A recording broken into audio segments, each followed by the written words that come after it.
Tumayine nabo hari icyo bashaka kubereka cyane, reka bakomeze rwose begera hari imbere batwereke niba rwose nabo hari ibyo baduteguriye rwose. Abana nabo baza neza kandi muri gahunda, kandi bagiye kwakira mikoro kugira ngo nabo bagire ibyo batwereka bikeya bateguye.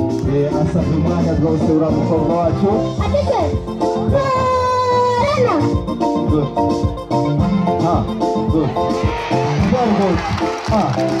Badusuhukize rwose bana bamugisha kandi twakiye suhuzo yabo nziza cyane. Good.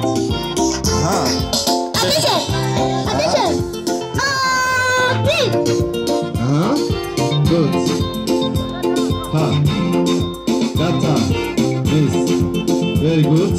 Basuhuza rwose impande zose bati nta n'umwe dushobora kwirengagiza. Very good.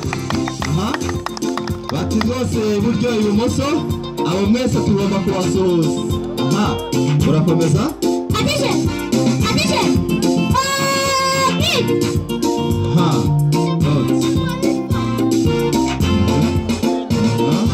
Good. Good.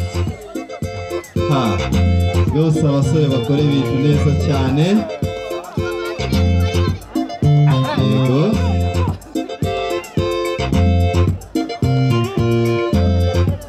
Basiwe icyavuze kandi ababwira rwose bahita bumva icyavuze. Murakoze cyane rwose.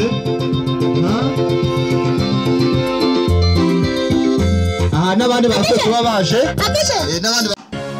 Yewe we, uyu mukapiteni ntasanzwe. Yumvira ikibwirizwa yabwirije ku isabato mu mbaga nyamwinshi. Mbese tugira urukundo. Umuntu wese n'ahangaha akwiye kwibaza ati agira urukundo. Mbere y'uko dutangira kwiga ijambo ry'Imana dusenga. Natera twese uri mu ijuru izina ryawe ryubahwe, none Mana tugiye kwiga ijambo ryawe. Rice mu mutima ringuke mukunda ahubwo rishigikire mu mitima yacu. Niyo uzatugeza ku magare kuza nawe tuzarushaho kugushimira. None Mana muri aka kanya tuje imbere yawe tugiye kwiga ijambo ryawe mu izina rya Yesu. Isomo rya mbere navuze ngo tugiye kwiga ijambo rivuga ngo mbese tugira urukundo. Umuntu wese nawe akwiye kubyiba. Nimba agira urukundo, isomo rya mbere turarisanga mu rwa mbere rwa Yohana igice cya 4.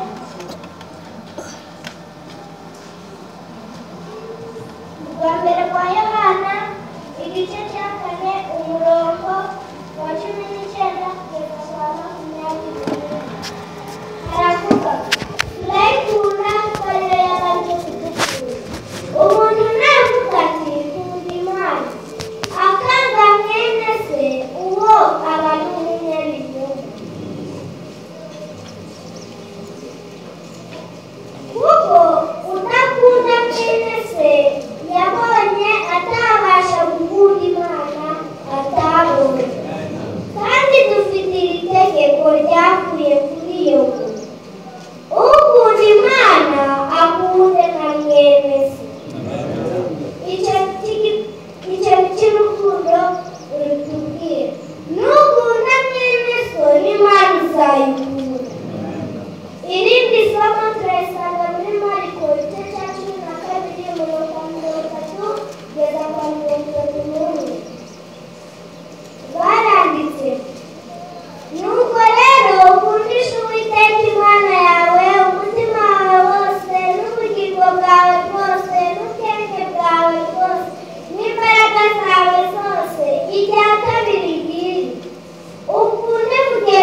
mugenzi wawe kuko wifuza.